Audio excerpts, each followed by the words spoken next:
పరిశుద్ధుడు పరిశుద్ధుడు పరిశుద్ధుడు అని భూలోకములోను పరలోకములోను నిత్యము స్తుతులు అందుకున్నటువంటి దేవాది దేవునికి నా హృదయపూర్వకమైనటువంటి కృతజ్ఞతలు తెలియజేస్తూ ఉంటున్నాను.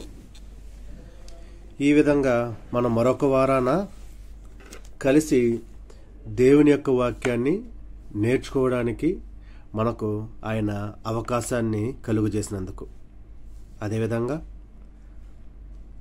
క్రీస్తు ప్రభువునందు ప్రేమించబడి జతపరచబడినటువంటి పరిశుద్ధులైన మీకందరికీ నా హృదయపూర్వకమైనటువంటి వందనాలు తెలియజేస్తూ ఉంటున్నాను. ఈ సమయమందు మనం ప్రతి శనివారం లాగే దేవుని యొక్క వాక్యాన్ని నేర్చుకోవడానికి మనం ఇక్కడ కూడుకున్నాం. దేవుడు తన యొక్క ప్రణాళికలో భాగంగా మనల్నందరినీ ఈ యొక్క లోకములో తయారు చేయడం జరిగింది. మన కొరకు ప్రభువారిని పంపించడం జరిగింది. ప్రభువారు ఈ యొక్క లోకానికి వచ్చినప్పటి నుంచి ఆయన సిలువ వేయబడి తిరిగి లేచి దేవుని దగ్గరకు వెళ్ళేంత వరకు ఆయన యొక్క జీవితాన్ని మనం చూస్తే అది ఒక గొప్ప ఆధ్యాత్మికమైనటువంటి జీవితంగా ఉంది. విశ్వాసములో మనం ఎదగడానికి ఒక మాదిరిగా ఉంది. అనేక మందిని రక్షణలోనికి నడిపించడానికి కూడా ఆయన యొక్క జీవితం మనకు మాదిరిగా ఉంది. ఈ యొక్క లోకములో మనం బ్రతుకుతూ మనం ఎక్కడికైతే చేరాలని నిరీక్షణ కలిగి ఉన్నామో అక్కడికి వెళ్ళడానికి, అక్కడికి చేరడానికి మనకు ఆయన యొక్క జీవితము ఒక మాదిరిగా ఉన్నట్టుగా మనం గ్రంథంలో అనేక సందర్భాల్లో మనం చూడడం జరిగింది. ఎందుకంటే ప్రభువారు ఏదో సింపుల్గా ఈ యొక్క లోకానికి వచ్చి వెళ్ళిపోవడం అనేది జరగలేదు. మనం ఈ యొక్క లోకంలో మనకు బోరు కొట్టినప్పుడు అటు వెళ్ళి రిలాక్స్ అవ్వడానికి వెళ్ళినట్టుగానో, లేదా ఏమైనా చూసి రావడానికి వెళ్ళినట్లుగానో, లేదా స్నేహితులను కలిసి రావడానికి వెళ్ళినట్లుగానో ప్రభువారు ఈ యొక్క లోకంలోనికి రాలేదు అనే విషయాన్ని మనం గమనించాలి. ఎందుకంటే ఆయన రావడంలో ఒక ప్రణాళిక ఉంది. ఆయన రావడంలో ఒక ఉద్దేశం ఉంది. ఆయన రావడంలో ఈ యొక్క లోక పాపాన్ని తీసివేయాలి అనేటువంటి కాన్సెప్ట్ ఉంది. ఆయన రావడంలో సర్వ మానవాళి కొరకు తన యొక్క రక్తాన్ని చిందించి ఈ యొక్క ప్రపంచాన్ని పరిశుద్ధతలోకి తీసుకురావాలంటే ఒక కాన్సెప్ట్ ఉంది. ఆయన బ్రతికని దినాలు ఆయన చూపించినటువంటి మాదిరి మనం ఆలోచన చేయాల్సినటువంటి అవసరత కూడా చాలా ఉంది. అయితే నా ప్రియమైనటువంటి సహోదరి సహోదరులారా, దేవుని యొక్క సంగమా, ఈ సమయమందు మనం ఆలోచన చేయబోయేటువంటి విషయము ఏంటి అంటే ప్రభువారు చూపినటువంటి మాదిరి, లేదా ప్రభువారు మన యొక్క ముందు ఉంచినటువంటి మాదిరి అనేదాన్ని ఈ సమయమందు మనం నేర్చుకోబోతున్నాం పరిశుద్ధ గ్రంథం నుంచి. అసలు మాదిరి అంటే ఏంటి అనేటువంటి విషయాన్ని మనం ఆలోచించేద్దాం. మాదిరి అంటే మనం సింపుల్గా మనకు తెలిసినటువంటి అర్థం ఏంటంటే ఉదాహరణకి, లేదా ఒక నమూనా, లేదా మనము చూసి నేర్చుకోవలసింది, లేదా ఇతరులు చేసిన దాన్ని అనుసరించడానికి ఎన్నుకున్నటువంటి ఒక మార్గము, వీటిల్ని మాదిరి అంటారు. లోకంలో అనేక మంది అనేక మాదిరిలు కలిగి ఉన్నట్టుగా మనం గమనించవచ్చు. ఎలాగంటే కుటుంబంలో తల్లిదండ్రులు మాదిరిగా ఉంటే పిల్లలు వారిని చూసి మంచిగా సత్ప్రవర్తన కలిగి, దేవుని యందు భయభక్తులు కలిగి, నీతి నిజాయితీలు కలిగి, భార్యాభర్తల ప్రేమ ఏదైతే ఉందో ఆ ప్రేమను చూసి వారు కూడా ఇతరులని ఏ రీతిగా ప్రేమించాలనేటువంటి విషయాలు నేర్చుకోవడం జరుగుతుంది. సంఘములో ఉంటే సువార్థికుడు సంఘము చేసేటువంటి సేవా కార్యక్రమాలు, విశ్వాసంతో కూడినటువంటి పనులు, ఒక క్రమ పద్ధతి, అతని యొక్క దైనందిన జీవితం, ఇవన్నీ గ్రంథానికి అనుకూలంగా ఉంటే సంఘము వాటిని మాదిరిగా తీసుకొని ఎదగడం జరుగుతుంది. సమాజంలో కూడా అదే విధంగా మంచి ఏదైతే ఉందో దాన్ని తీసుకొని మాదిరిగా అనేక మంది ఎదగడం జరుగుతుంది. వ్యక్తిగతంగా మనం ఆలోచన చేస్తే మనము ఏమి ఆలోచన చేయాలంటే, ఒక వ్యక్తి వ్యక్తిగతంగా, ఆ తర్వాత మిగతా ఆలోచించేద్దాం. నేనే అనుకోండి, నేను వ్యక్తిగతంగా ఏం ఆలోచన చేయాలి, ఏమి నేను మాదిరి కలిగి ఉండాలంటే క్రీస్తు ప్రభువారిని మాదిరిగా కలిగి ఉండాలి. ఎందుకంటే ఆయన పరిశుద్ధుడిగా జీవించాడు కాబట్టి మనము కూడా, అంటే నేను కూడా పరిశుద్ధుడిగా జీవించాలి. ఆయన పాపానికి దూరంగా జీవించాడు, ఆయనలో ఏ పాపము లేదు కాబట్టి నేను కూడా ఆ రీతిగా పాపానికి దూరంగా ఉండాలనేటువంటి ఆ యొక్క మాదిరిని కలిగి ఉండాలి. నేను ప్రభువారిని మాదిరిగా కలిగి ఉంటే నా యొక్క మాటల ద్వారా, నా యొక్క క్రియల ద్వారా, నా యొక్క పనుల ద్వారా ఇతరులు నన్ను మాదిరిగా ఆలోచన చేస్తారు అనేటువంటి విషయాన్ని ఆలోచన చేస్తా. ప్రవర్తన కూడా ప్రభువారు ఏ రీతిగా అయితే సత్ప్రవర్తన కలిగి జీవించారో నేను కూడా ఆ రీతిగా సత్ప్రవర్తన కలిగి జీవిస్తే అనేక మంది దాన్ని అలవాటు చేసుకుంటారు అనేటువంటి విషయాన్ని నేను ఆలోచన చేస్తా. నా యొక్క జీవితంలో క్రమం తప్పకుండా దేవునికి సమయం కేటాయిస్తూ, పరిశుద్ధ గ్రంథాన్ని చదువుతూ, ఆరాధనకు వెళుతూ, ఇతర సంఘ కార్యక్రమాల పాలుపంపులు పొందుకుంటూ, సువార్తను ప్రకటిస్తూ, అనేక మందికి రక్షణ భాగ్యంలోనికి అనేక మందిని నడిపిస్తూ, ఇవన్నీ చేస్తూ ఉంటే నన్ను చూసి నా యొక్క పిల్లలు కానివ్వండి, నా యొక్క కుటుంబం కానివ్వండి, నా చుట్టుపక్కల వారు కానివ్వండి, సంఘము కానివ్వండి, సంఘముల వారు కానివ్వండి, వారి ద్వారా సాక్ష్యం బయట వెళ్ళి అనేక మంది దేవుని దగ్గరకు రావడానికి ఇది మాదిరి ఉపయోగపడుతుంది అనేటువంటి విషయాన్ని నేను వ్యక్తిగతంగా ఆలోచన చేస్తా.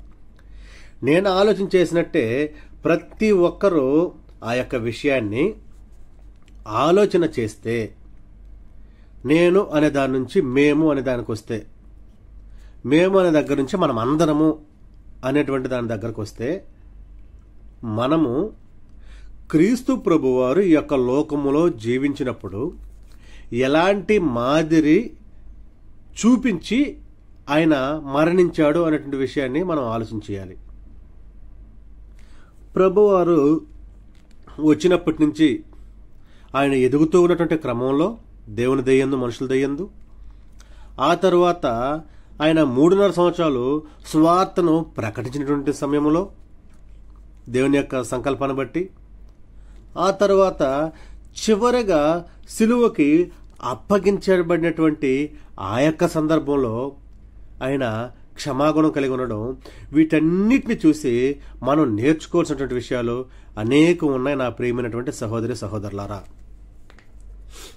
వాటిని కూర్చి మనం ఈ సమయమందు పరిశుద్ధ గ్రంథం నుంచి ఆలోచన చేద్దాం, కొన్నింటిని మనం నేర్చుకుందాం.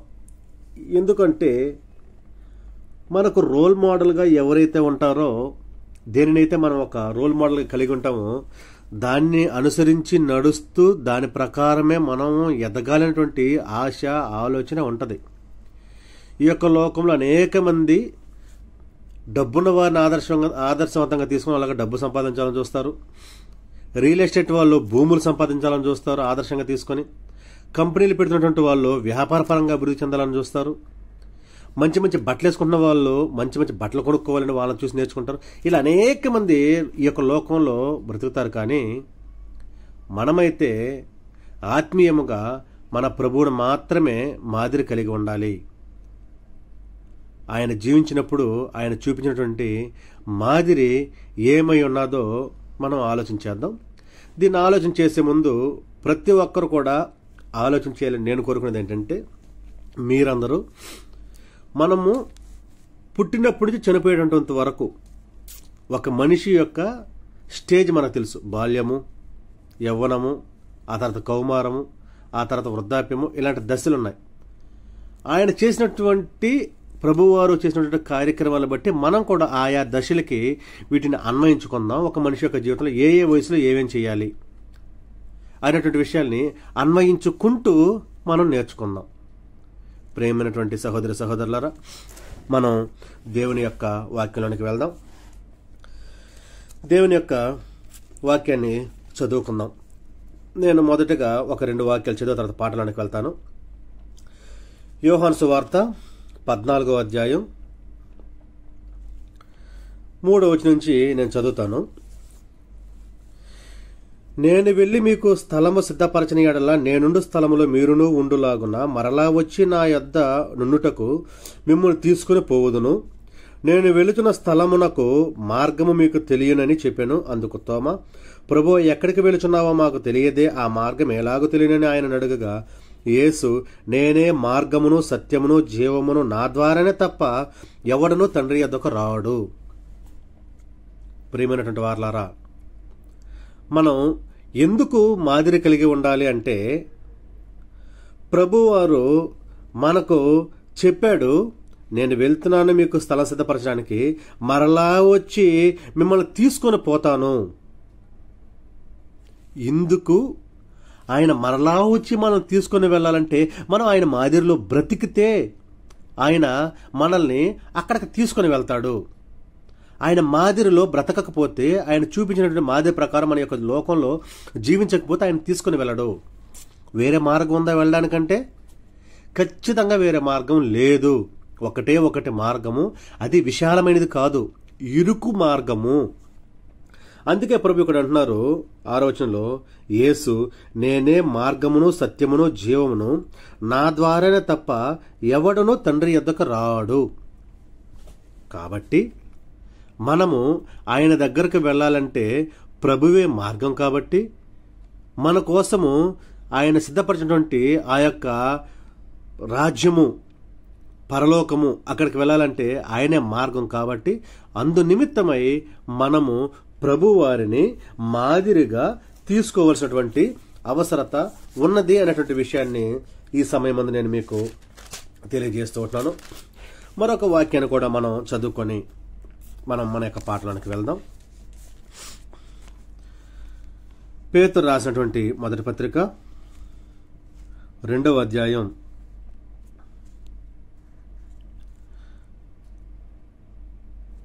21వ వచనం చదువుతున్నాను, చూడండి.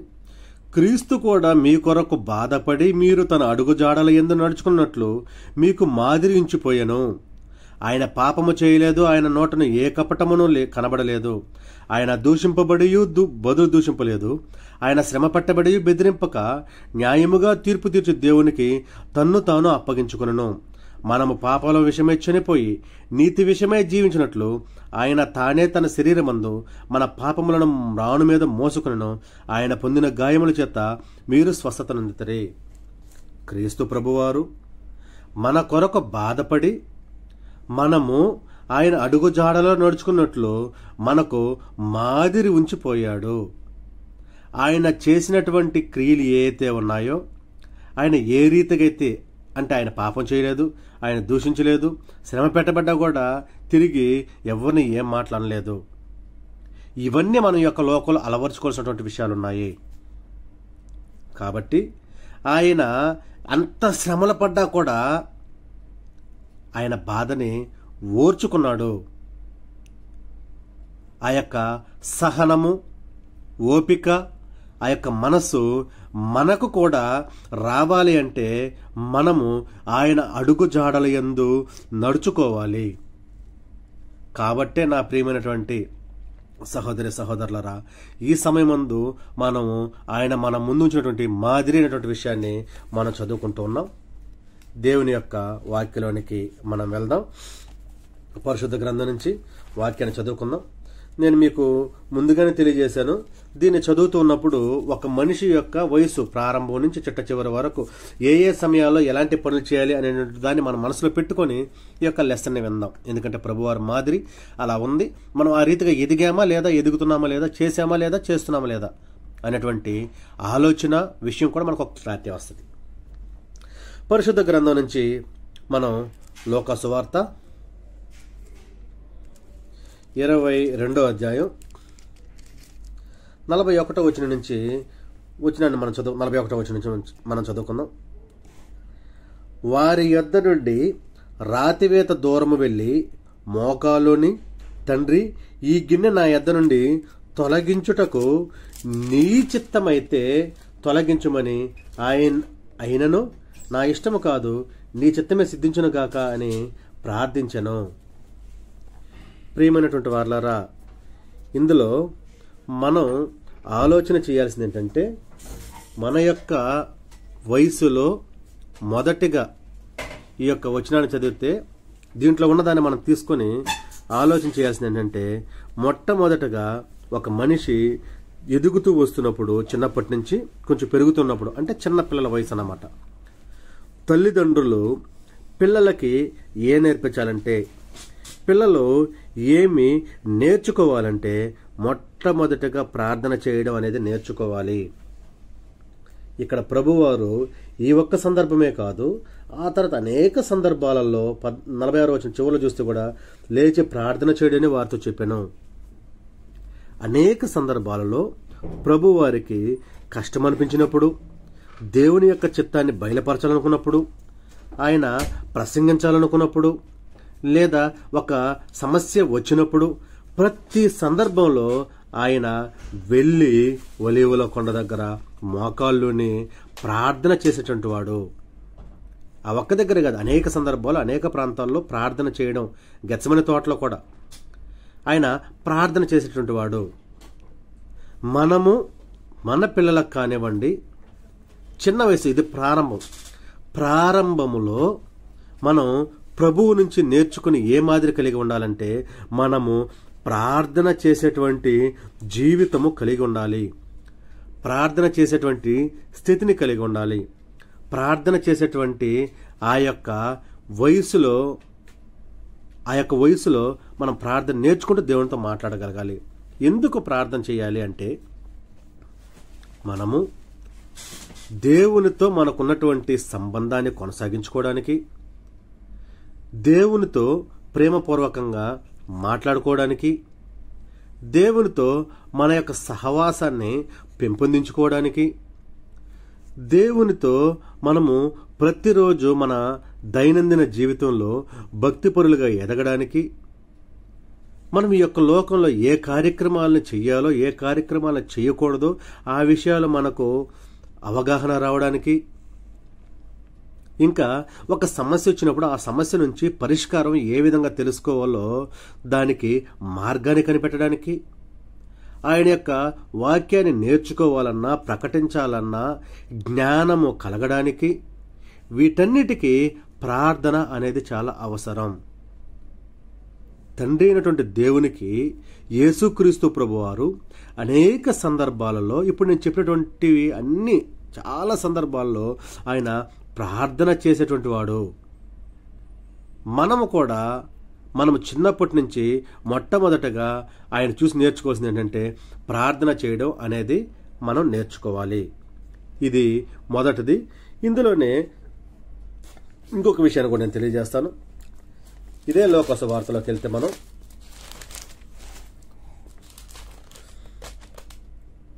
4వ అధ్యాయం 16వ వచనం నేను చదువుతాను, చూడండి. తరువాత ఆయన తాను పెరిగిన నజరేతునకు వచ్చెను, తన వాడకు చొప్పున విశ్రాంతి దినమందు సమాజ మందిరంలోనికి వెళ్ళి.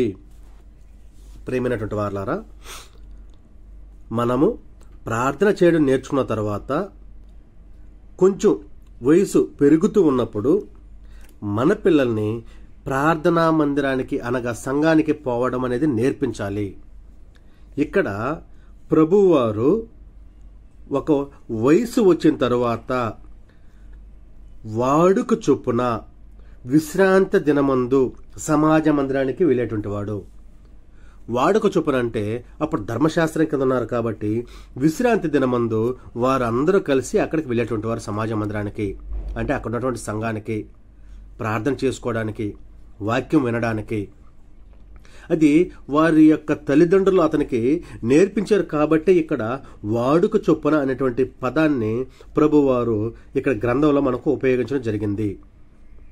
అతనికి ఆ వాడుక లేకపోతే, అంటే తల్లిదండ్రులు ఆ యొక్క విషయాన్ని అతనికి నేర్పించకుండా ఉన్నట్లయితే ఖచ్చితంగా అతను అక్కడ వెళ్ళడానికి అవకాశం ఉండదు. అతను తన యొక్క జీవితాన్ని లోకములో యవ్వన సమయంలో వ్యర్థముగా పాడు చేసుకున్నటువంటి వాడు.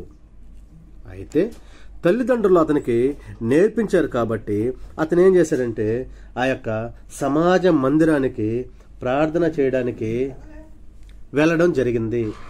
మనం కూడా మన యొక్క యవ్వన వయసులో మనమేం చేయాలంటే, ఎదుగుతున్నటువంటి ఆ యొక్క సందర్భంలో మనమేం చేయాలంటే మనం కూడా దేవుని యొక్క సన్నిధికి వెళ్ళడం నేర్చుకోవాలి, వాక్యాన్ని వినడం నేర్చుకోవాలి, ఆదివారం ఆరాధనకి వెళ్ళడం మనం నేర్చుకోవాలి. అది ప్రభువారు మనకు చూపించినటువంటి ఆ యొక్క మాదిరి. ఆ యొక్క మాదిరిని మనం కూడా ఆయన నుంచి నేర్చుకుంటే మన పిల్లలని మనము దేవునిలో నడిపించడానికి, దేవుని సంఘానికి నడిపించడానికి అది చాలా ఉపయోగపడుతున్నటువంటి విషయాన్ని మనం ఆలోచన చేయాలి. ప్రార్థన చేయడం నేర్పించాం, ఆ తర్వాత సంఘానికి వెళ్ళడము మనం నేర్పించాం. ఆ తర్వాత దీంట్లోనే మనం మరొక వచనాన్ని మనం ఆలోచన చేస్తే,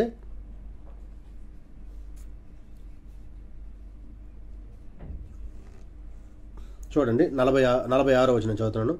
ఆయన కనబడనందున ఆయనను వెదుకుచూ యెరూషలేమునకు తిరిగి వచ్చిరి. 3 దినములైన తరువాత ఆయన దేవాలయములలో బోధకుల మధ్య కూర్చుండి వారి మాటలు ఆలకించుచూ వారిని ప్రశ్నలు అడుగుచూ ఉండగా చూచిరి. ప్రియమైనటువంటి వారులారా, నేను చెప్పినటువంటి పైన సందర్భం కింద సందర్భం రెండు ఒకటే. ఆ యొక్క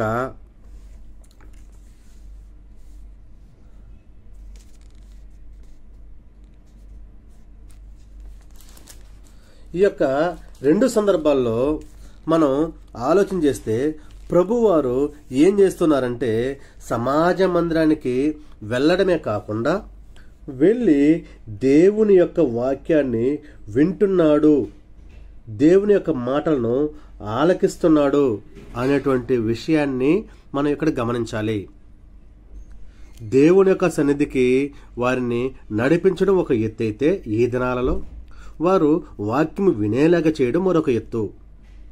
వారు వాక్యం వినేలాగా చేయడం ఒక ఎత్తు అయితే, దాన్ని అర్థము చేసుకోవడము, పరిశీలన చేయడము ఇవన్నీ జరగాలి.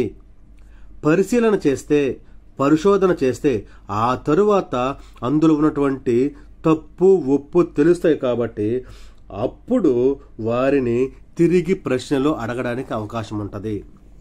అంటే ప్రభువారు ఆ రీతిగా ఎదుగుతూ ఉన్నాడు అనే విషయాన్ని మనం ఇక్కడ ఆయన నుంచి నేర్చుకోవాలి.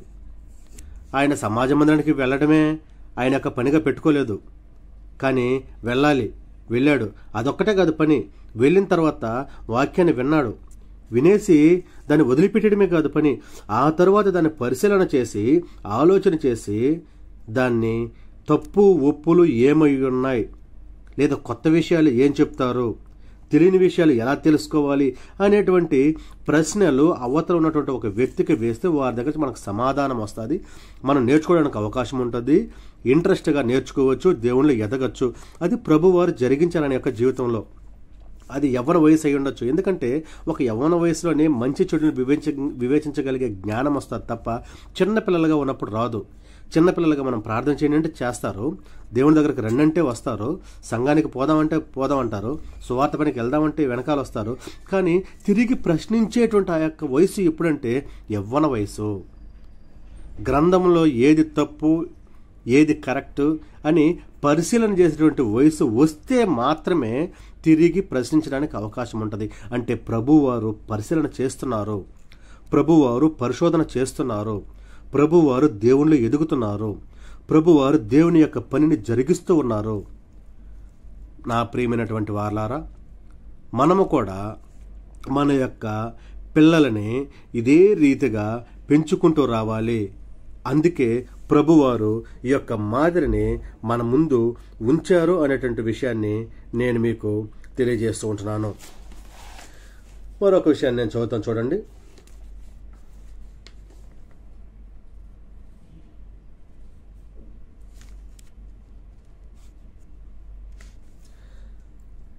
ఇందులోనే 2వ అధ్యాయం 51, 52 చదువు చూడండి. అయితే ఆయన తమతో చెప్పిన మాట వారు గ్రహింపలేదు. అంతటా ఆయన వారితో కూడా బయలుదేరి నజరేతునకు వచ్చి వారికి లోబడి ఉండెను. ఆయన తల్లి ఈ సంగతులన్నీ తన హృదయంలో భద్రము చేసుకొనెను.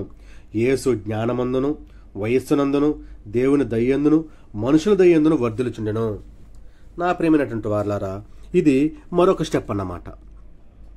ఇందులో మనం ఆలోచించాల్సింది ఏంటంటే, ఇక్కడ ప్రభువారు మనకు దీని నుంచి ఏమి మాదిరిని చూపిస్తున్నారో అని మనం ఆలోచన చేస్తే, తల్లిదండ్రులకు లోబడి ఉండెను.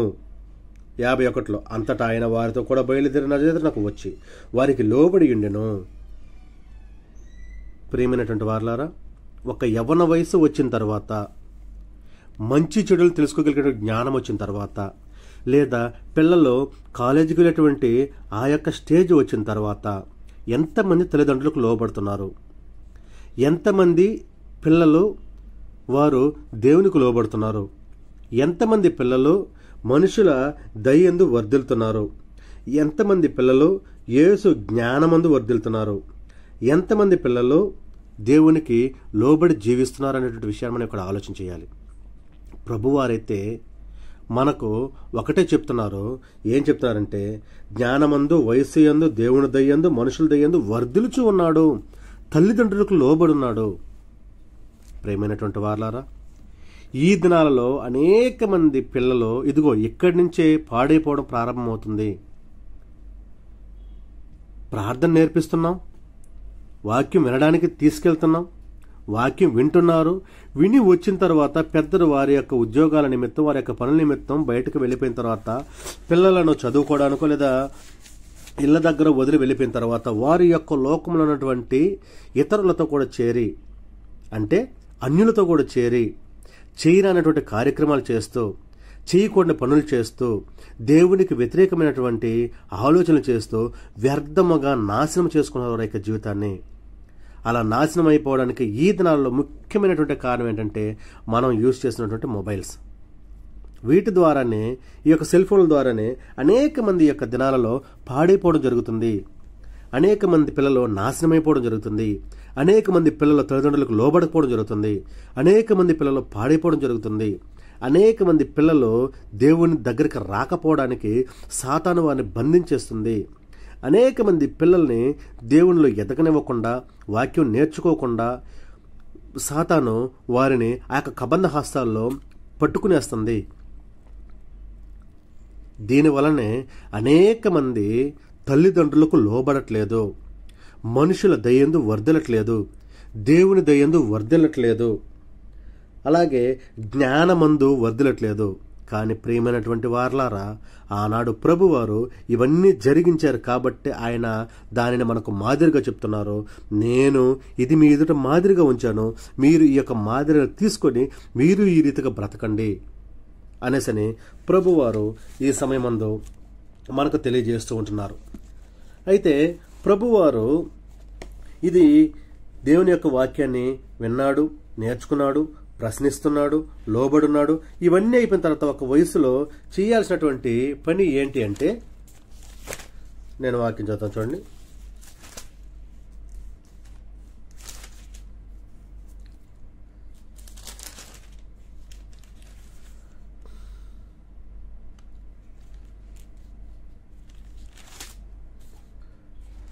ఒకటో అధ్యాయం మార్కు సువార్త 38వ వచనాన్ని చదువుతున్నాను చూడండి.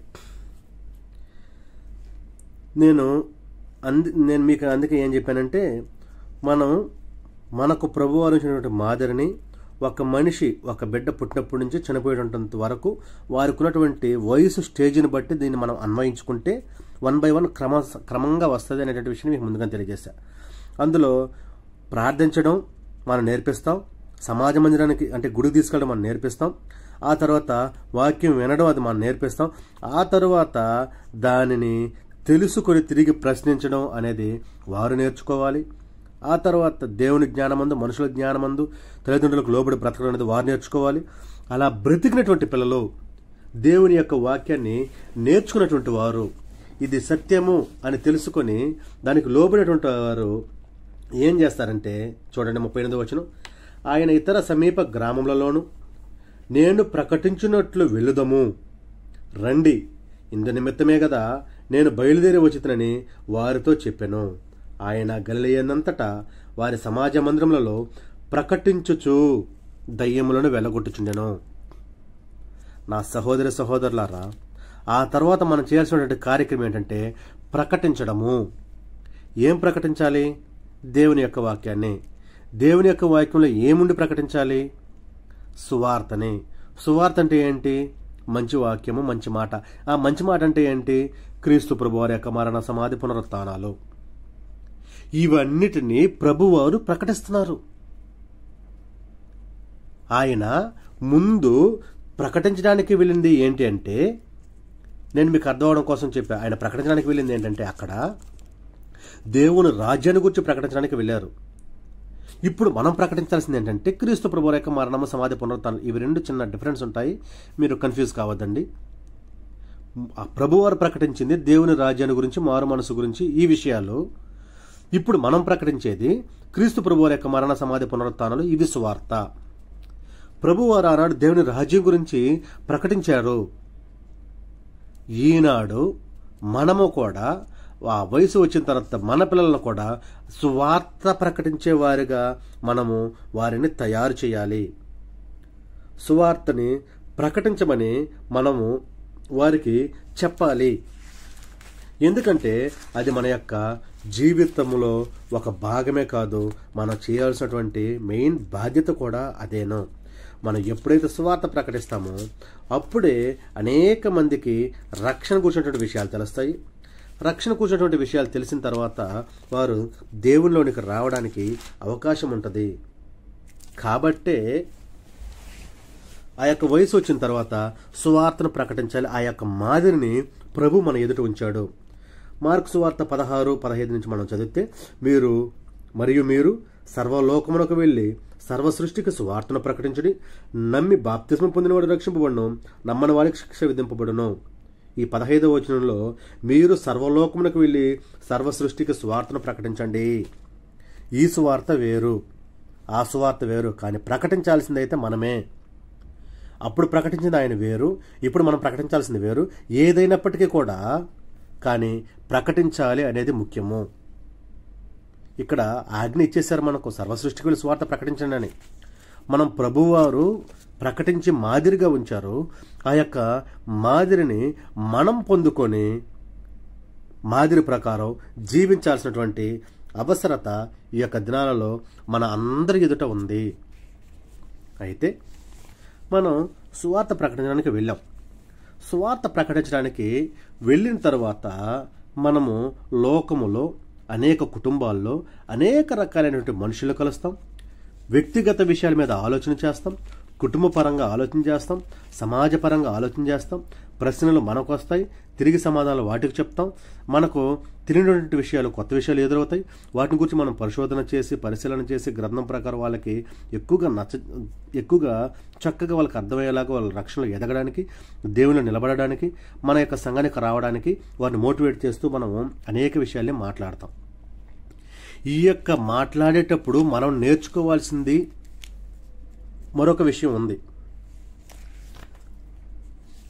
ఎందుకు మనం ఏమి నేర్చుకోవాలి అని మనం ఆలోచన చేస్తే, పరిశుద్ధ గ్రంథంలో యోహాను సువార్త 15వ అధ్యాయం 10వ వచనం చదువుతున్నాను చూడండి. క్షమించండి, 12వ వచనం చదువుతున్నాను చూడండి. నేను మిమ్మును ప్రేమించిన ప్రకారము మీరు ఒకరినొకడు ప్రేమింపవలననుటయే నా యొక్క ఆజ్ఞ. ప్రియమైనటువంటి నా సహోదరి సహోదరులారా, మనము స్వార్థ ప్రకటించేటువంటి ఆ తరువాత కాలంలో, ఆ ప్రకటించినటువంటి ఆ యొక్క సందర్భాలలో మనము మన ఎదుట ఉన్నటువంటి వారిని మనము ప్రేమించకపోతే, దేవుని యొక్క ప్రేమను వారికి చూపించకపోతే, ప్రభు వారి యొక్క స్వారూప్యంలో మనం ఉండకపోతే, ఇదిగో అనేక సమస్యలను మనం ఎదుర్కొంటాం, అనేక ఇబ్బందులను ఎదుర్కొంటాం. కాబట్టే మనకు అలాంటి సమస్యలు రాకూడదని, అలాంటి ఇబ్బందులు రాకూడదని మనకు ప్రభువారు ఈ యొక్క ప్రేమించే మాదిరిని మన ఎదుట ఉంచినట్లుగా మనం ఇక్కడ ఆలోచన చేయాలి. ప్రేమ అన్ని పాపములను కప్పును, ప్రేమ సమస్తమును మంచిగా మార్చును, ప్రేమ ఉన్న చోట అంతా సంతోషమే ఉంటుంది. ఎందుకంటే ప్రభువారిని మనం చూసాం. ఆయన ప్రేమమయుడు, ఆయన దయామయుడు, ఆయన కరుణామయుడు. కాబట్టి ఆయన యొక్క జీవితాన్ని మనం చూస్తే ఆయన ప్రేమ కలిగి ఉన్నాడు. కాబట్టి ఆ ప్రేమను మనకందరికీ పంచాడు. ఈ సమయం ముందు మనం కూడా సువార్త ప్రకటించడానికి వెళ్ళిన తర్వాత మనం కూడా అనేక మందిని ప్రేమించాలి. అలా ప్రేమిస్తూ మాట్లాడితేనే, ప్రేమిస్తూ వాళ్ళకి వాక్యం చెప్తేనే వారు వింటారు తప్ప లేకపోతే వినరు. అలా మనం చెప్పేటువంటి ఆ సందర్భంలో మరొక మాట వారికి గుర్తు చేసింది ఏంటంటే 10వ వచనం, నేను నా తండ్రి ఆజ్ఞలు గైకొని ఆయన ప్రేమ యందు నిలిచున్న ప్రకారము మీరును ఆజ్ఞలు గైకొని ఎడల నా ప్రేమ యందు నిలిచిందరు. ఈ విషయాన్ని కూడా వారికి మనం బోధించాలి. ఇది ప్రభువారు మనం మాదిరిగా ఉంచుతుంటున్నారు. ఏంటంటే దేవుని యొక్క ఆజ్ఞలు గైకొనాలని మనం వారికి బోధించాలి. అలా గైకొన్నాడు కాబట్టి ప్రభువారు తండ్రికి ఇష్టానుసారమైన వ్యక్తిగా ఉన్నాడు. ఈ సమయం ముందు మనం కూడా ప్రభువారి యొక్క ప్రేమలో ఉన్నటువంటి మనము, ఆయన యొక్క ప్రేమను మాదిరిగా తీసుకున్నటువంటి మనము దేవుని యొక్క ఆజ్ఞలను గైకొనాలి. ఇతరులకి కూడా మనం యొక్క విషయాన్ని బోధించాలి. నా ప్రియమైనటువంటి సహోదరి, నా ప్రియమైనటువంటి సహోదరుడా, చిన్న పాప, పెద్ద పాప, పిల్లలారా, మీరందరూ కూడా దేవుని యొక్క ప్రేమను కలిగి ఉండండి మనం వారికి చెప్పాలి. వెళ్ళినప్పుడు దేవుని యొక్క ఆజ్ఞకు లోబడనని మీరు చెప్పాలి. ఏంటి ఆజ్ఞలు అంటే అనేక ఉన్నాయి ఆజ్ఞలు. పాత నిబంధనల ఆజ్ఞలు వేరు, కొత్త నిబంధనల ఆజ్ఞలు వేరు. రక్షణలోకి వచ్చిన తర్వాత వేరు, రక్షణలోకి రాకముందు వేరు. అనేకమైనటువంటి ఆజ్ఞలు ఉన్నాయి. వీటన్నిటిని మనము వారికి బోధించాల్సినటువంటి అవసరం ఉన్నది. ఇప్పుడు ఆ యొక్క ఆజ్ఞలు అనేది మన సబ్జెక్ట్ కాదు కాబట్టి అది చెప్పట్లేదు. కాబట్టి మన క్రొత్త నిబంధనలు చూస్తే నిన్ను వలె నీ పొరుగు వారిని ప్రేమించాలనేది ప్రధానమైన ఆజ్ఞ. నీ దేవుడైన యెహోవాను ఆరాధించాలి, ఆత్మతో సతంతో ఆరాధన చేయాలనేది ఆజ్ఞ. ఇవి మనం వారికి నేర్పించాలి.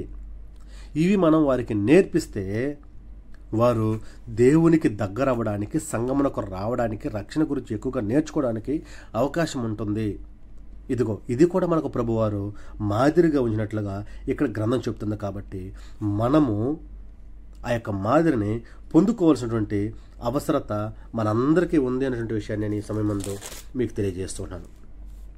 మరొక వచనాన్ని నేను మీకు మరొక విషయాన్ని మీకు తెలియజేస్తాను.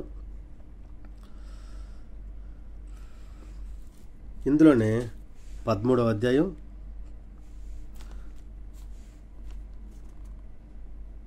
14వ వచనం చదువుతాను చూడండి. కాబట్టి ప్రభువును బోధకుడునైన నేను మీ పాదముల కడిగిన ఎడల మీరును ఒకరి పాదములను ఒకరు కడుగువలసినదే. ఈ యొక్క సందర్భాన్ని మనం పైనుంచి 13వ అధ్యాయం ప్రారంభంలో నుంచి చదువుకుంటూ వస్తే దాదాపు 18వ వచనాల వరకు మనకు అందరికీ తెలిసినటువంటి ఒక కథ మన కళ్ళ ముందు మెదలుతుంది. ఏంటంటే ప్రభువారు శిష్యుల యొక్క పాదాలను కడగడము. అదేంటది? ప్రభువారు శిష్యుల యొక్క పాదాలు కడగడం ఏంటి? ఇక్కడ మనకు ఇందులో ఆయన నేర్పించే ఒక మాదిరి ఉంది. ఏంటంటే ఎవరైతే గొప్పవారుగా ఉండాలనుకుంటారో, ఎవరైతే మొదటివారుగా ఉండాలనుకుంటారో వారు కడపటి వారు అవుతారు. ఎవరైతే కడపటి వారుగా ఉండాలనుకుంటారో వారు మొదటి వారు అవుతారు. ఎవరైతే మొదటివారుగా ఉండాలనుకుంటారో వారు తగ్గింపు జీవితాన్ని కలిగి ఉండాలి. తగ్గింపు జీవితాన్ని కలిగి ఉండకుండా ఎవరు మొదటివారు కాలేరు, ప్రథమమైనటువంటి వ్యక్తులు కాలేరు. ఈ యొక్క తగ్గింపు జీవితము మనకు ఉండాలి అనే దానికోసం ఇక్కడ ప్రభువారు ఈ యొక్క మాదిరిని చేసి చూపించారు. ప్రభువారు ఎంత గొప్పవారండి, మనం ఆలోచించేద్దాం. ఎంత గొప్ప వ్యక్తి, దేవునితో కూడా సమానమైనటువంటి హోదా ఉన్నటువంటి వ్యక్తి, ఆయనకున్నటువంటి శక్తి కలిగినటువంటి వ్యక్తి, సర్వ సృష్టి విషయంలో కలిసి చేసినటువంటి వ్యక్తులు, రక్షణ కొరకు యొక్క లోకానికి వచ్చినటువంటి వ్యక్తి, మన కొరకు తన యొక్క ప్రాణాన్ని సైతం అర్పించినటువంటి వ్యక్తి, మరలా మరణాన్ని గెలిచి తిరిగి లేచినటువంటి శక్తిమంతుడు. పాతాళము కానీ ఎక్కడికైనా ఆయన బంధించలేకపోయింది. ఇప్పటికీ కూడా దేవుని దగ్గరికి చనిపోయి తిరిగి లేచినటువంటి వారిలో ప్రథమంగా ఆయనే ఉన్నాడు. అంత శక్తిమంతుడు శిష్యుల యొక్క పాదాలు ఎందుకు కడిగాడు? ఎందుకంటే నేను గొప్పవాడిగా ఉండాలని మీరు అనుకోవద్దు, నేను అనుకోవట్లేదు. నాకు లోబడి జీవించేటువంటి వారు, అంటే ఒక క్రైస్తవులు, ఈ యొక్క లోకంలో బ్రతికేటువంటి వారు ఎవరైనా కానివ్వండి, తగ్గింపు మనస్తత్వం కలిగి ఉండాలి. నేను సువార్థికుని కదా, నేను పాస్టర్ని కదా, నేను రెవరెండ్ని కదా, నేను బిషప్ని కదా, నేను పైన కూర్చుంటాను, మీరు అందరూ కింద కూర్చోనేది కాదు. నువ్వు ఎంత గొప్ప స్టేజ్కి వెళ్ళినా నువ్వు ఎక్కడైతే మొదలు పెట్టావో అది నీకు గుర్తుండాలి. నువ్వు ఆ స్థితిని మళ్ళీ గుర్తుపెట్టుకోవాలి. నువ్వు పెద్ద గొప్ప వ్యక్తి అయిపోయిన తర్వాత చర్చిలో మన క్లీనింగ్ పని మనం చేయమండి, మనం చేయాలి. కుర్చీలు ఎత్తమండి, ఎత్తాలి. పరిచయం చేయమా, చేయాలి. చిమ్మమా, చిమ్మాలి, తప్పదు. గ్రౌండ్ ఓర్చాలి, తప్పదు. చిట్టు పేపర్లు ఏరాలి, తప్పదు. తిన్న తర్వాత భోజనం ప్లేట్లు కడగాలి, తప్పదు. ఎందుకంటే పరిచర్య చేయాల్సినటువంటి బాధ్యత సంఘంలో ఉన్నటువంటి ఆ యొక్క సంఘస్థులదే కాదు, సువార్థికుడిది కూడా. ఎవరైతే పాస్టర్ అని చెప్పుకున్నారో ఆయనది కూడా, రెవరెండ్ ఎవరైతే చెప్పుకున్నారో వాళ్ళది కూడా ఆ యొక్క స్థితి.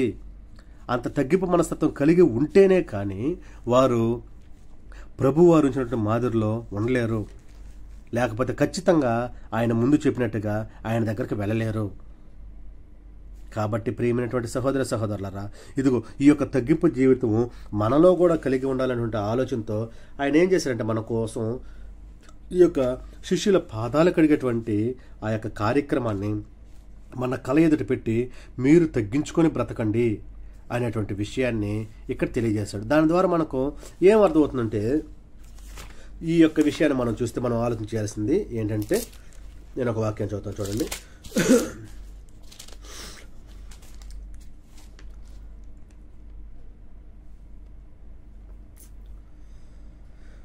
ఫిలిప్పీలకు రాసినటువంటి పత్రిక 2వ అధ్యాయం 5వ వచనం. క్రీస్తు యేసునకు కలిగిన ఈ మనస్సు మీరును కలిగి ఉండుడి. ఆయన దేవుని స్వరూపమును కలిగిన వాడయ్యుండి దేవునితో సమానముగా ఉండుట విడిచిపెట్టకూడని భాగ్యమని ఎంచుకొనలేదు. కానీ తర్వాత ఇంకా చదువుకుంటూ వస్తే అనేక విషయాలు నేను ఏమీ చదవట్లేదు. ఇక్కడ మీకు 5వ వచనం మాత్రం చెప్తున్నా. క్రీస్తు యేసునకు కలిగిన ఈ మనస్సు మీరును కలిగి ఉండాలి. ప్రభువారి కలిగిన మనస్సు మనం కూడా కలిగి ఉండాలి. ప్రభువారి మనస్సు తగ్గించుకునేటువంటి స్థితి. ఆయన ఎప్పుడు కూడా నేను మొదటివాడిగా ఉండాలని ఆయన కోరుకోవట్లేదు, కానీ ఆయన మొదటివాడే. నేను గొప్పవాడిగా ఉండాలని కోరుకోవట్లేదు, కానీ ఆయన గొప్పవాడే. ఎందుకంటే ఆయన దేవుడు. ఆయన దేవుడిగా ఉన్నప్పుడు కూడా శిష్యుల పాదాలు కడిగాడు. ఒక దేవుడి శిష్యుల పాదాలు కడిగాడు అంటే ఈ రోజుల్లో నువ్వు నేను ఎంత అంటే ఒకసారి ఆలోచించండి మీరు, ప్రేమైనటువంటి వారులారా. మనం ఎంత, మన బ్రతుకెంత, మన జీవితం ఎంత, మన భక్తి ఎంత, మన విశ్వాసం ఎంత, ఇవన్నీ చాలా తక్కువ. అయినప్పటికీ కూడా ప్రభు వారు అంత గొప్ప వ్యక్తిగా ఉండి కూడా మన ఎదుట యొక్క మాదిరి నుంచారు. కాబట్టి మనము ప్రభువునకు కలిగినటువంటి ఈ యొక్క మనసును కలిగి ఉండాల్సినటువంటి అవసరత మనకు ఉన్నది అనేటువంటి విషయాన్ని ప్రభువారు ఈ సమయమందు మన ఎదుట మాదిరిగా ఉంచారు అనేటువంటి విషయాన్ని నేను మీకు తెలియజేస్తున్నాను. ప్రభువారు ఉంచినటువంటి మరొక మాదిరిని నేను మీకు తెలియజేస్తాను. ఇప్పుడు ప్రకటించేటువంటి వరకు వచ్చేసాడు, ప్రేమించే వరకు వచ్చేసాడు, ఆ తర్వాత ప్రేమించిన తర్వాత క్షమించే వరకు వచ్చేసాడు, తగ్గించుకునే స్థితికి వచ్చేసాడు. అంటే దాదాపు చాలా పెద్దవాడైపోయాడు. పిల్లలకని అనేక మందికి బోధించే స్థితికి వచ్చేసాడు. ఈ సమయంలో ఆయన సంఘములో ఏం చెప్తున్నాడంటే, మరొక మాదిరి మనకు చూపించే మరొక మాదిరి ఏంటంటే అపోస్తల కార్యాలు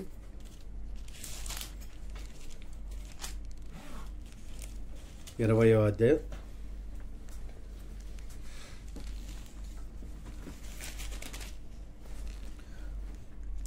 35వ వచనం నేను చదువుతాను చూడండి.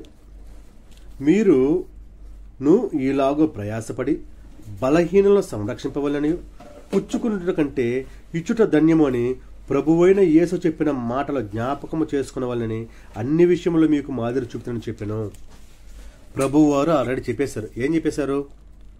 పుచ్చుకునుట కంటే ఇచ్చుట ధన్యత. ఇది ఒక మాదిరి. మన సంఘంలో ఉన్నా కానివ్వండి, సమాజంలో ఉన్నా కానివ్వండి, ఉద్యోగంలో ఉన్నా కానివ్వండి, వ్యాపారంలో ఉన్నా కానివ్వండి, ఎక్కడున్నా కానివ్వండి, దీనిని మాదిరిగా కలిగి ఉండాలి. ఇదే కాదు, ప్రభువారు ముందు చెప్పినటువంటి అన్ని విషయాలు మాదిరి కలిగి ఉండాలి. కానీ ఈ దినాల్లో ఎక్కువ మంది పుచ్చుకునేటువంటి విషయంలోనే ఆసక్తి ఉంటారు, కానీ ఇచ్చేటువంటి విషయంలో ఆసక్తి ఉండదు కూడా అనేక మందికి. కానీ ఇక్కడ ఆల్రెడీ ప్రభువారు ఏం చేసి చూపించారంటే, పుచ్చుకోవడం కంటే ఇవ్వడం ధన్యత. అనేక మంది దగ్గర మన అవసరాల నిమిత్తం మనం తీసుకోవట్లేదండి, తీసుకుంటున్నాం. క్రైస్తవుడు వడ్డీకి ఇవ్వకూడదు, వడ్డీకి తీసుకోకూడదు, కానీ ఈ దినాలు అదే జరుగుతుంది. ఎవరి అవసరతల నిమిత్తం వారు తీసుకుంటున్నారు, అప్పులు చేస్తున్నారు. ఇతరుల దగ్గర అనేక అవసరతల నిమిత్తమై వారిని అడుగుతూ వారి దగ్గర తీసుకుంటున్నారు, ఇరుగు పొరుగు వారి దగ్గర తీసుకుంటున్నారు. అయితే వారికి వారి అవసరతల నిమిత్తమే మనం ఇస్తున్నామా? ఒక్కసారి ఆలోచన చేయాలండి మనం. ఈ సమయంలో నేను మీకు ఒక విషయాన్ని గుర్తు చేస్తాను. అనేక సంఘాల్లో మనం యూట్యూబ్ ఓపెన్ చేస్తే అనేక మంది అనేక రకాలుగా బోధిస్తున్నారు. ఈ యొక్క ప్రభు మాదిరిని మర్చిపోతున్నారు. మాకివ్వండి, మాకివ్వండి, మాకివ్వండి, ఇవ్వండి, ఇవ్వండి, ఇస్తే ఆ బిల్డింగ్ కడతాం, ఇస్తే ఈ బిల్డింగ్ కడతాం, ఇస్తే దీనికోసం ప్రార్థన చేస్తాం, ఇస్తే దానికోసం ప్రార్థన చేస్తాం, మీ పేరు ప్రత్యేకంగా చెప్పబడుతుంది, ఎల్ఈడీలో వేయబడుతుంది, నువ్వు దశం భాగం ఇవ్వకపోతే నువ్వు నాశనం అయిపోతావు, నువ్వు ఇంట్లో కూర్చొని ఏడస్తావు. ఎన్ని వింటున్నావు తెలుసు యూట్యూబ్లో చూస్తే. దశం భాగం ఇవ్వకపోతే నాశనం అయిపోతారు. వాళ్ళ దగ్గర ఉంటే ఇస్తారు, లేకపోతే ఇవ్వలేరు. వర్ధిల్ని కొలది ఇవ్వాలి, దాంట్లో తప్పు లేదు, అది వారికి తెలుసు. ఇవ్వలేదంటే వాళ్ళు దేవునికి చెప్తారు. కానీ డిమాండ్ చేయడం ఇక్కడ ఈ దినాల్లో డిమాండ్ చేయడం. అనేక మంది సువార్థికులు అన్న కానీ దేవుని గురించి తెలియనటువంటి వారు, ఈ యొక్క మాదిరిని ఎరగినటువంటి అనేక మంది పుచ్చుకోవడం మీద ఇంట్రెస్ట్ చూపిస్తున్నారు. మాకు రాలేదా, మాకు ఇవ్వలేదా, మాకు రాలేదా, మాకు ఇవ్వలేదు. వారి దగ్గరికి వెళ్తున్నారు, వాళ్ళకి చేస్తున్నారు, వీళ్ళ దగ్గరికి వెళ్తున్నారు, వీళ్ళకి చేస్తున్నారు. మా సంఘం బలపడలేదు, మా సంఘం బలపడలేదు, ఇదే ఆలోచనతో ఉన్నారు. ఒక్క సమయమందైనా నువ్వు వారికి ఏమన్నా ఇచ్చావా? కనీసం దేవుని యొక్క వాక్యాన్ని ఉన్నది ఉన్నట్టుగా ప్రకటించావా? ఒక్కసారి ఆలోచన చేయాలి ప్రేమైనటువంటి నా సహోదరి సహోదరులారా. అలా పుచ్చుకోవడాన్ని బట్టి ఈ సమయంలో అనేక సంఘాలు, అనేక చర్చిలు పెద్ద పెద్ద బిల్డింగ్లు కట్టగలుగుతున్నారు. అది తప్ప నేను అనట్లేదు. కానీ పుచ్చుకోవడం మీద కాన్సన్ట్రేషన్ ఉండకూడదు, ఇవ్వడం మీద కూడా కాన్సన్ట్రేషన్ ఉండాలి. ఎందుకంటే ప్రభు వారు మనకు ఆల్రెడీ మాదిరి చూపించారు. నువ్వు పుచ్చుకోవడం కాదు, ఇవ్వడం నీకు ధన్యత. నువ్వు ఇవ్వడం అంటే ఒక సహాయం అనుకుంటున్నావు, అది ధన్యత అని కూడా ఇక్కడ గ్రంథం చెప్తుంది అని ప్రభు అయినటువంటి యేసు చెప్పినటువంటి మాటలో జ్ఞాపకం చేసుకోవాలంటున్నాడు ఇక్కడ.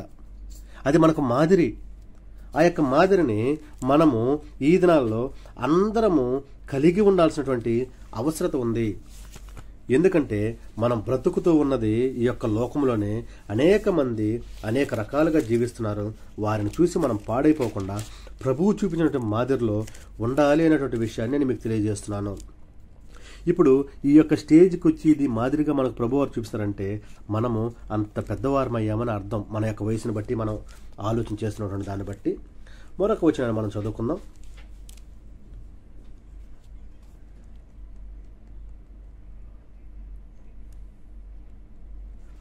ఇక్కడ చూడండి, ఫిబ్రవరికి రాసినటువంటి పత్రిక 5వ అధ్యాయం 7వ వచనం నేను చదువుతాను చూడండి.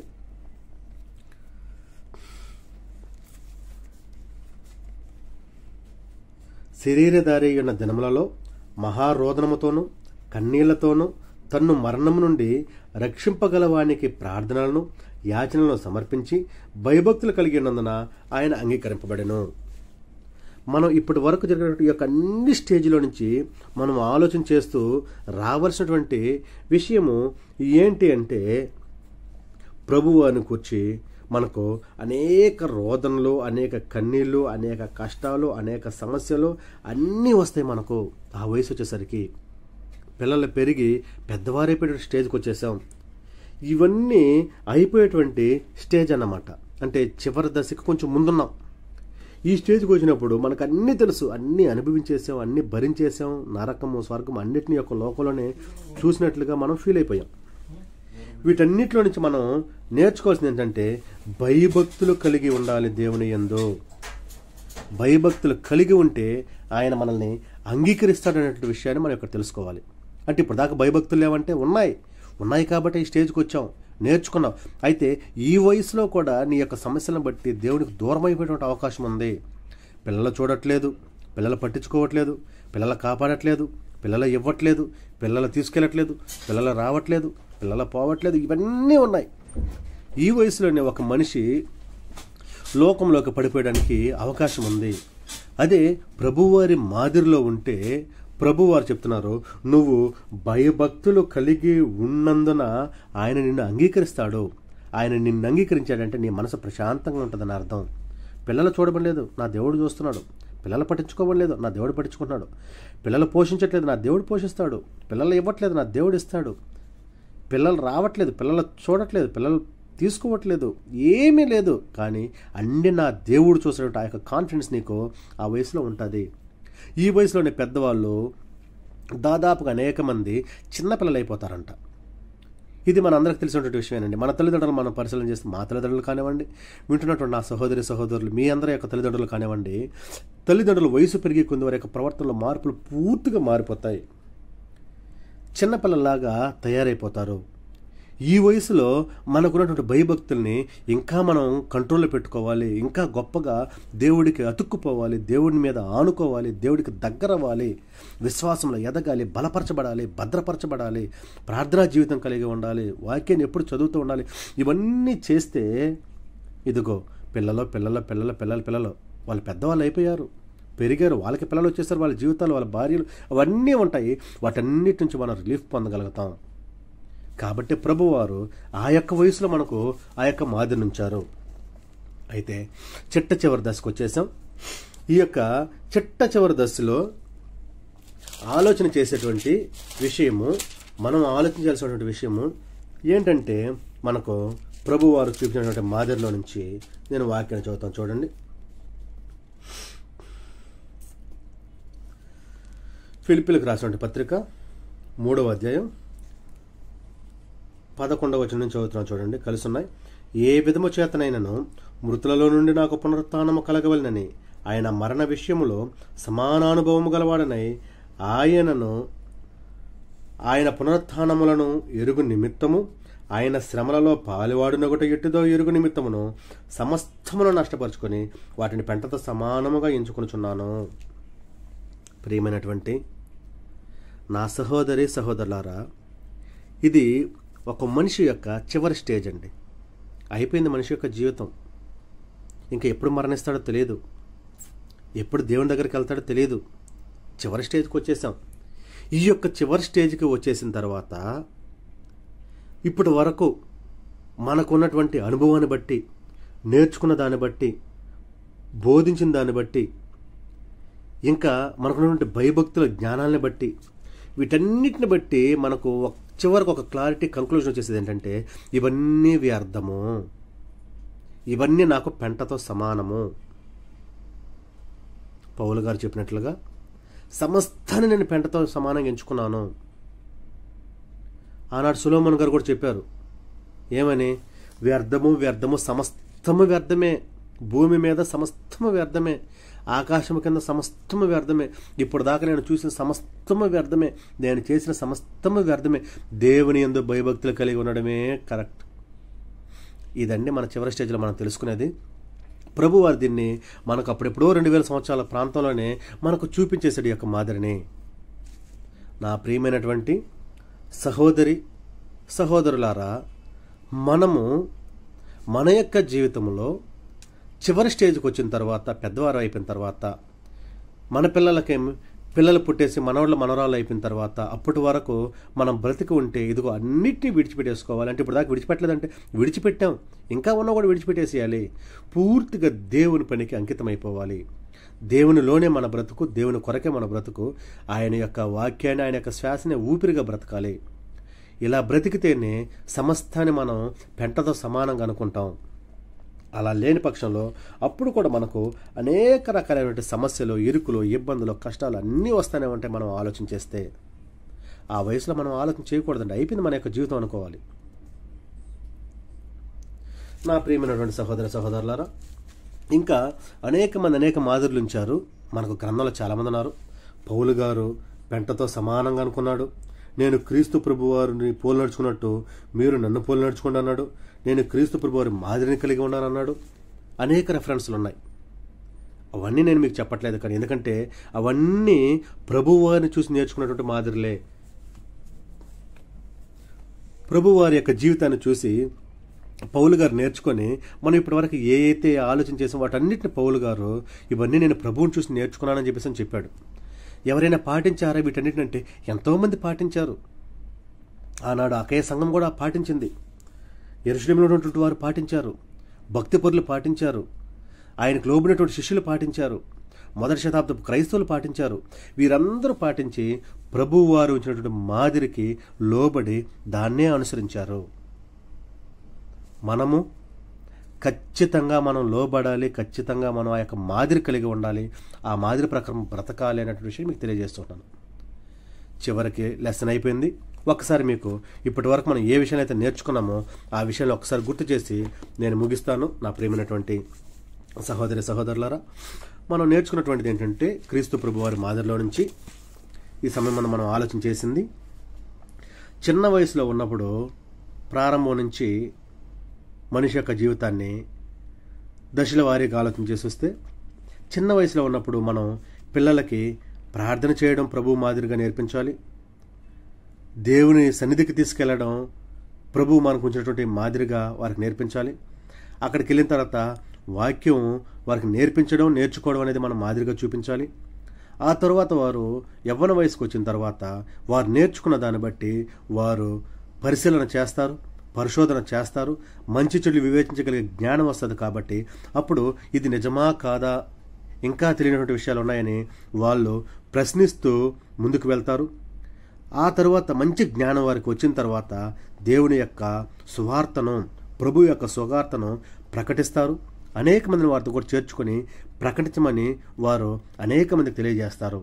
ఇలా ప్రకటిస్తూ లోకంలోనికి వెళ్ళినప్పుడు ఆ యొక్క లోకంలో దేవుని యొక్క వాక్యాన్ని ప్రకటించాలంటే వారందరికీ ప్రేమ అనేది అవసరం. అంటే మన ఎదుట ఉన్నటువంటి వారిని మనం ప్రేమించాలి. ఎందుకంటే ప్రభు వారు మనల్ని ప్రేమించారు కాబట్టి మనం వారి ప్రేమించడం నేర్పించాలి. అప్పుడే దేవుని యొక్క వాక్యం ఇతరులకు చెప్పడం ఈజీ అయిపోతుంది. వారు మనల్ని తిరిగి ప్రేమిస్తారు. ఆ సమయాల్లోనే మనకు అనేకమైనటువంటి కొత్త విషయాలు తెలుస్తాయి. వాటిలో నుంచి మనం నేర్చుకోవాల్సింది ఏంటంటే తగ్గింపు మనసు కలిగి ఉండాలి. మనం గొప్పవారివి, ప్రకటించే వారిని, సువార్థకులు, రెవరెండ్లు అనేటువంటి ఆలోచన చేయకూడదు. డబ్బున్న వారమని ఆలోచన చేయకూడదు. వాక్యం తెలిసిన వారమని ఆలోచన చేయకుండా శిష్యుల పాదాల ప్రభువు కరిగి తన యొక్క తగ్గింపు మనస్తత్వాన్ని, జీవితాన్ని మనకి ఏ విధంగా చూపించాడో మనం కూడా అలాంటి తగ్గింపు మనస్తత్వం కలిగి మనము ఈ యొక్క లోకంలో ఆయన యొక్క మాదిరిలో మనం బ్రతకాల్సినటువంటి అవసరత ఉంది. ఆ తరువాత పుచ్చుకోవడం కంటే ఇవ్వడం ధన్యత అనేటువంటి మాదిరి ప్రభు చూపించారు. కాబట్టి మనం కూడా దాన్ని నేర్చుకుని మనం చేయాల్సినటువంటి అవసరం ఉంది. ఆ తర్వాత భయభక్తులు కలిగి ఉండి ఆయనకు లోబడి చివరి దశలో మనం జీవించాలి. అలా జీవించేటువంటి ఆ యొక్క సందర్భంలో ఆ చివరి దశలోనే సమస్తాన్ని మనం పెంటగా ఎంచుకుంటాము. ఇంకా దేవుడే మనకు మన యొక్క వయసులో, ఆ యొక్క చివరి వయసులో దేవుడు ఎప్పుడు తీసుకెళ్తాడు అనేటువంటి ఆలోచనలతో మనం బ్రతుకుతాం. ఇవన్నీ మనిషి పుట్టినప్పటి నుంచి చనిపోయేటువంటి స్థితి వరకు ఒక మనిషి జీవితం వచ్చేసింది. ఈ అన్ని జీవితాల్లో ప్రభువారు మనం ముందుంచినటువంటి ఆ యొక్క మాదిరిని మనము కూడా నేర్చుకునేటువంటి వారమై, మనము కూడా దాన్ని అనుసరించినటువంటి వారమై, ప్రభువు దేవునికి ఏ రీతిగా లోబడి ఆయన తన యొక్క పనిని పూర్తి చేసి మరలా దేవుని దగ్గరికి వెళ్ళాడో మనము కూడా మన యొక్క పనిని ఈ యొక్క లోకంలో పూర్తి చేసి రెడీగా ఉంటే ఈ మాదిరి కలిగి ప్రభువారు వచ్చినప్పుడు ఆయన దగ్గరికి తీసుకొని వెళ్తాడు. ఒకవేళ యొక్క మాదిరి కలిగి మనం జీవించకపోతే ఖచ్చితంగా ఆయన మార్గంలో మనం వెళ్ళడానికి అవకాశం ఉండదు. ఆయన యొక్క వాక్యం ప్రకారం నడుచుకోవడానికి మనకు అవకాశం ఉండదు.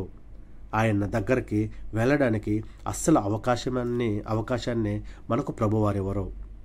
కాబట్టి మనము ఆ యొక్క మాదిరి కలిగి ఉండి మనము అనేక మందికి తెలియజేస్తూ ముందుకు వెళ్ళాలని మీకు బోధిస్తూ, నాకు నేను బోధించుకుంటూ ముగిస్తూ ఉంటున్నాను. ఇప్పటి వరకు చక్కగా దేవుని యొక్క వాక్యం అయినటువంటి దేవుని సంఘానికి అనగా నా ప్రియమైనటువంటి సహోదరి సహోదరులకు హృదయపూర్వకమైనటువంటి వందనాలు చెల్లిస్తూ నేను ముగిస్తూ ఉన్నాను. మీకందరికీ నా యొక్క హృదయపూర్వకమైనటువంటి వందనాలు.